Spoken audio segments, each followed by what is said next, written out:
ये सरकारी रिपोर्ट कह रहा है कि उत्तर प्रदेश में सबसे ज़्यादा महिलाओं के साथ अपराध बढ़ गए हैं। चाहे आप अपहरण के मामले में लीजिए, चाहे रेप के मामले में लीजिए, चाहे महिलाओं के साथ छेड़छाड़ के मामले में लीजिए। हमने ये बात सुनी थी जब योगी जी मुख्यमंत्री बने थे, तो उन्होंने लगातार रोमियो स्कॉट, न जाने कौन कौन से स्कॉट, मगर आज सब फेल है। आज बच्चियों का दुपट्टा सरेआम बीच बाजार खींचा जा रहा है। तो ये सारी चीज़ों पे हम ये बात योगी जी से बोलना चाहते हैं कि लगातार जिस तरीके से भाजपा सरकार में महिलाएं परेशान है, युवा परेशान है, छोटे छोटे व्यवसायी परेशान है, ठेला वाले परेशान है, उन सभी लोग की आवाज़ बन के आज इंडिया गठबंधन सड़कों पे उतरा है। आज हम लोग गोरखपुर में हम लोग की मीडिया की टीम आई हुई है। पूर्वांचल के क्षेत्र में जिस तरीके से चुनावी गर्मी बढ़ी हुई है और मौसम भी इस समय गर्म 41 से लगाए 43 डिग्री सेल्सियस के रूप में गोरखपुर और पूर्वांचल में जिस तरीके से गर्मी का प्रकोप है, आज अखिलेश यादव जी आए थे, प्रियंका गांधी जी भी आ चुकी हैं और राहुल गांधी जी भी आ चुके हैं यहाँ पर, और योगी जी का रोड शो भी हुआ है। तो किस तरीके से आप देखती हैं आज हमारे बीच में डॉक्टर अनु प्रसाद, प्रवक्ता कांग्रेस हैं, ये सवाल आपसे ही अनु प्रसाद जी पूछा जा रहा है कि आपको किस तरीके से महसूस हुआ कि इंडिया गठबंधन का क्या लहर है, क्या तूफान है? सबसे पहले आप सभी लोगों को बहुत बहुत नमस्कार, सारे मीडिया बंधुओं को। देखिए, जिस हिसाब से मौसम की अगर हम बात करें तो वाकई मौसम बहुत गर्म था और लगातार 2-3 दिन से बहुत गर्मी पड़ रही है। फिर भी इस पूरी गर्मी में जिस तरीके से चुनावी प्रचार प्रसार चल रहा है, हर पार्टी के सारे दिग्गज नेता पूर्वांचल की धरती पे उतर चुके हैं और इंडिया गठबंधन से लगातार यहाँ पे एक बार प्रियंका गांधी जी और अखिलेश यादव जी की रैली हो चुकी है, जनसभा हो चुका है, और एक बार राहुल गांधी जी और अखिलेश यादव जी की भी जनसभा हो चुकी है, और आज अखिलेश यादव जी भी यहाँ आए थे। बहुत सारे दिग्गज नेता इंडिया गठबंधन को लगातार जिताने के लिए जनसभाएं कर रहे हैं, रैलियां कर रहे हैं और जनता से अपील कर रहे हैं कि ये जो लोकतंत्र और संविधान बचाने की जो लड़ाई इंडिया गठबंधन लगातार लड़ता आ रहा है और लड़ रहा है, लोगों की आवाज़ बन रहा है, उसमें अपना सहयोग दे। और ये जो गर्म मौसम की वजह से लोग घरों से निकल के जिस तरीके से वोट कर रहे हैं, लगातार हमने पूरे 6 चरणों में देखा कि वोटिंग परसेंटेज जिस हिसाब से बन रहा है उसके बहुत सारे कारण भी हैं। कई जगह कारण लोगों की, जनता की निराशा है कि वो सरकार से, जो भाजपा सरकार थी उनसे नाखुश होकर उन्होंने अपने आप को इस लोकतंत्र की लड़ाई से बाहर रखा। और आज भी हम यही सबसे अपील करते हैं, जो 7वां चरण 1 जून को होने वाला, हम जनता से यही दरख्वास्त करते हैं कि ये लोकतंत्र का जो महापर्व हम मानते हैं, इसको आप लोग ज़रूर इसमें सम्मिलित होइए और वोट करने ज़रूर निकलिए। जिस तरीके से योगी जी के गढ़ में किस तरीके इस किलाबंदी को तोड़ने के लिए गठबंधन कौन कौन से रणनीति के साथ पूरे पूर्वांचल में, गोरखपुर के सीमावर्ती क्षेत्रों में, अन्य जिलों में लोकसभा के चुनाव में आप लोगों ने कौन कौन से मुद्दे उठाए? देखिए, इंडिया गठबंधन चाहे माननीय राहुल गांधी जी हो, चाहे सपा सुप्रीमो माननीय अखिलेश यादव जी हो, ये हम सभी लोग लगातार जो जनता के मूलभूत मुद्दे हैं, रोजगार से लेके महंगाई, भ्रष्टाचार, महिलाओं पे उत्पीड़न, ये सारे मुद्दे, और सबसे ज़्यादा आरक्षण पे जो हमला हो रहा है, संविधान पे जो कुठाराघात किया जा रहा है इस भाजपा द्वारा, हमने इन सभी मुद्दों पे बात की। आपने देखा होगा कि माननीय राहुल गांधी जी की जो लगातार 2 जन सभाएं, जो पद यात्राएं निकली, एक भारत जोड़ो यात्रा, एक भारत जोड़ो न्याय यात्रा, इन दोनों ही यात्राओं में माननीय राहुल गांधी जी ने जनताओं के वो सभी मूलभूत मुद्दे, इस समय सबसे ज़्यादा अगर हम कह सकते हैं जो परेशान है वो है युवा। युवा इस समय बेरोजगारी से परेशान है, युवा इस समय पेपर लीक के मुद्दों से परेशान है, युवा इस समय इन सब नौकरियां निकल रही हैं, पेपर फॉर्म भर रहे हैं, एग्जाम हो रहा, पेपर लीक हो जा रहा है और फिर मामला वहीं ठंडा पड़ जा रहा है।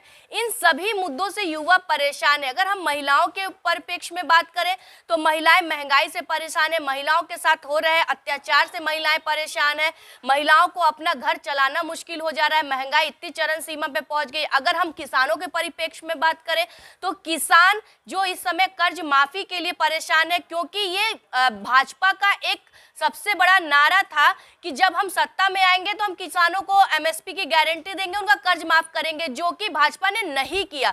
और इससे आक्रोशित होकर किसान लगातार 2 बार दिल्ली की सरहद पे उतरने पे मजबूर हुआ।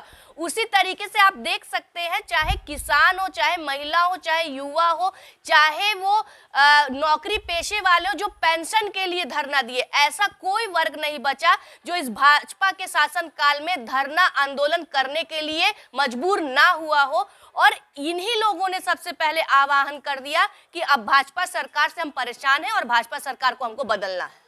गोरखपुर में योगी जी के गढ़ में जिस तरीके से कांग्रेस समाजवादी गठबंधन के रूप में एक तरीके से हम लोग भी घूम रहे हैं, देख रहे हैं कि लहर की हवा तो चल रही है, लेकिन मूलभूत समस्या गोरखपुर की अगर बात की जाए तो मूलभूत समस्याएं गोरखपुर की क्या रही और जिसमें आप लोग भाजपा के कार्यकर्ताओं के और यहाँ के सीएम को आप लोग किस तरीके से घेरने का काम कर रहे हैं?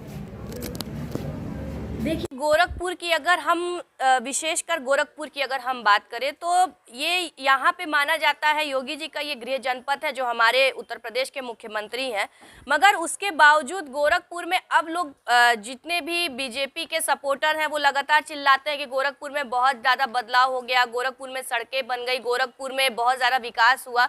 तो हम तो लगातार योगी जी से भी पूछना चाहते हैं और बीजेपी के लोगों से भी पूछना चाहते हैं कि चाहे सपा की सरकार थी, चाहे बसपा की सरकार थी, सांसद विधायक तो हमेशा से भाजपा के ही गोरखपुर में रह गए। उस समय इन लोगों ने अपना यहाँ पे विकास क्यों नहीं किया? क्या योगी जी उसी समय मन बना के बैठे थे कि जब तक मैं मुख्यमंत्री नहीं बनूंगा तब तक मैं गोरखपुर का विकास नहीं करूंगा? कोई भी ये जाके पता कर सकता है कि जब यहाँ पे योगी जी सांसद थे तब उन्होंने लगातार अपनी सांसद निधि राज्य सरकारों को वापस करने की वापस किया। वो इसलिए क्योंकि वो यहाँ पे विकास नहीं करना चाहते थे, वो जनता को दिखाना चाहते थे कि समाजवादी पार्टी और बसपा ने कभी यहाँ पे कोई काम ही नहीं किया, जबकि ऐसा नहीं है। लगातार समाजवादी पार्टी में जब यहाँ पे सरकार थी तो अखिलेश यादव जी ने गोरखपुर को सांसद निधि द्वारा बहुत सारे चीज़ों को देने का काम किया, मगर योगी जी ने उसको वापस कर दिया और आज उस चीज़ को ये कर रहा है। और मैं ये बस पूछना चाहती हूँ कि गोरखपुर क्या सिर्फ शहर ही गोरखपुर है? अगर आप कैंपियरगंज चले जाइए, आप पीपीगंज चले जाइए, आप गोरखपुर के अन्य विधानसभाओं में चले जाइए, सड़कों से लेके नालियों की ऐसी बर्बरता हालत है। और मैं तो गोरखपुर जनपद की भी बात करूंगी कि गोरखपुर में अगर अभी बारिश हो जाए तो ऐसा कोई इलाका नहीं भरेगा जहां पे बचेगा, जहां पे पानियां ना भर जाए, जहां पे नाली उफान ना मार जाए। तो ये सारे विकास के कामों में और आज भी सारे विकास, अगर आपको एक भी काम पूरा नहीं किया गया।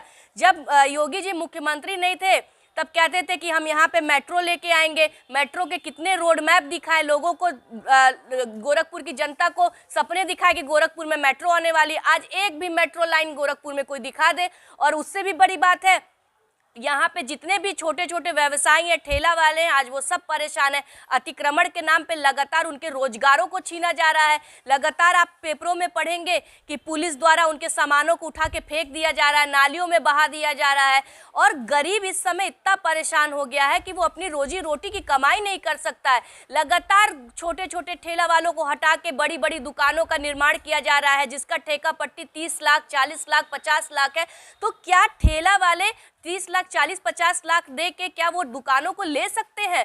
ये सारे सवाल आज जनता पूछ रही है। और महिलाओं के अत्याचार पे अगर हम बात करें, महिलाओं के साथ हो रहे अपराध की अगर हम बात करें, तो ये कांग्रेस नहीं कह रही है, ये सरकारी रिपोर्ट कह रहा है कि उत्तर प्रदेश में सबसे ज्यादा महिलाओं के साथ अपराध बढ़ गए हैं। चाहे आप अपहरण के मामले में लीजिए, चाहे रेप के मामले में लीजिए, चाहे महिलाओं के साथ छेड़छाड़ के मामले में लीजिए। हमने ये बात सुनी थी जब योगी जी मुख्यमंत्री बने थे तो उन्होंने लगातार रोमियो स्कॉट, न जाने कौन कौन से स्कॉट, मगर आज सब फेल है। आज बच्चियों का दुपट्टा सरेआम बीच बाजार खींचा जा रहा है। तो ये सारी चीजों पे हम ये बात योगी जी से बोलना चाहते हैं कि लगातार जिस तरीके से भाजपा सरकार में महिलाएं परेशान है, युवा परेशान है, छोटे छोटे व्यवसायी परेशान है, ठेला वाले परेशान है, उन सभी लोग की आवाज बन के आज इंडिया गठबंधन सड़कों पे उतरा है। युवाओं का मुद्दा बार बार कांग्रेस उठाती है, महिला सुरक्षा के बारे में कांग्रेस उठाती है, गरीबों के मुद्दों के बारे में उठाती है, मणिपुर की घटना के बारे में उठाया गया, किसानों का मामला उठाया गया। मैं एक कांग्रेस प्रवक्ता के शब्दों में ये जानना चाहता हूँ कि अगर कांग्रेस की सरकार, गठबंधन की सरकार बनती है तो आप कौन कौन से मुद्दों को प्रमुखता से उठा करके उसका निवारण करना चाहती हैं? देखिए, सबसे पहले हमारे मैनिफेस्टो में हमने लगातार युवाओं के लिए 5 योजनाएं दी, महिलाओं के लिए 5 गारंटियाँ दी, हमने किसानों के लिए 5 गारंटियाँ दी। जैसे अगर आप युवा की बात करेंगे तो इस समय युवा जो है वो सबसे ज़्यादा नौकरी ना पाने से परेशान है। युवा अग्निवीर जैसी जो योजना भाजपा लेके आई, जिससे हमारी सैन्य भर्ती पे असर पड़ा, हमारी सुरक्षा बल पे असर पड़ा, हमारे भारत के सुरक्षा तंत्र पे असर पड़ा, इससे युवा परेशान है। और कांग्रेस ने और इंडिया गठबंधन ने साफ तौर पे कहा है, इंडिया गठबंधन की सरकार आते ही हम सबसे पहले अग्निवीर की जो ये योजना भाजपा लेके आई, इसे हम पूरी तरह से खत्म करेंगे। और पुरानी सैन्य भर्ती जैसे होते आई है, सुरक्षा बलों की भर्ती जैसे होते आई है, उसी पुराने तंत्रों से उसी तरीके से भर्तियां होंगी। और 30 लाख सरकारी नौकरी देने का काम भी इंडिया गठबंधन कांग्रेस सरकार करेगी। और जो युवा 1 साल तक अपनी कह सकते हैं कि इंटर्नशिप करते हैं, उनको भी आर्थिक तौर पे मदद करने का काम कांग्रेस पार्टी करेगी। और महिलाओं के लिए आप जो महालक्ष्मी योजना है, जिसमें हर परिवार की सबसे बुजुर्ग सबसे बड़ी महिला को हर महीने 8,500 यानी सालाना 1 लाख रुपए उनको आर्थिक तौर पर उनको मजबूत किया जाएगा। आशा और आंगनवाड़ी जैसी जितनी भी ये चलती हैं, वहाँ पे महिलाओं की जो सैलरी है उसे दुगनी की जाएगी, जिससे महिलाओं को आर्थिक तौर पे मजबूती मिलेगा। और महिलाओं को सरकारी नौकरियों पे 50% आरक्षण मिलेगा। ये योजना, ये गारंटी कांग्रेस पार्टी की तरफ से है। और किसानों के लिए एमएसपी की गारंटी मिलेगी, किसानों को कर्ज माफी मिलेगी। और अगर उनका फसल खराब होता है तो 1 महीने के अंदर अंदर उनके सारे फसल का मुआवजा किसान के खाते में 1 महीने के अंदर अंदर पहुंच जाएगा। किसानों को जितने भी आवश्यक चीज़ें होती हैं, चाहे वो खाद हो, वो सभी हो, वो आधे से अधिक रेट पे और जीएसटी फ्री सब चीज़ें मिलेंगी। और शिक्षा के क्षेत्र में भी बहुत सारे काम करने की गारंटी लगातार कांग्रेस पार्टी लेके आई। और ये गारंटी हम ऐसे ही नहीं लेके आए, ये सारी चीज़ें पहले से कर्नाटक सरकार, जहाँ पे कांग्रेस की सरकार है, ये सब चीज़ें वहाँ पे पहले से चल रही है। वही चीज़ों को जब वो वहाँ पे सफल है, लोग वहाँ कर्नाटक की जनता खुश है, उसी चीज़ों को हम यहाँ पे अपने मैनिफेस्टो में लेके आए हैं। और गैस के दाम भी हम कम करेंगे। गैस के दाम 500, जहाँ पे लगातार कांग्रेस की सरकार बनी हुई है, वहाँ पे गैस के दाम 500 है। तो ये सब सारी चीज़ें हम अपने मैनिफेस्टो में लेके आए हैं और यही गारंटी हम जनता के सामने रखते हैं।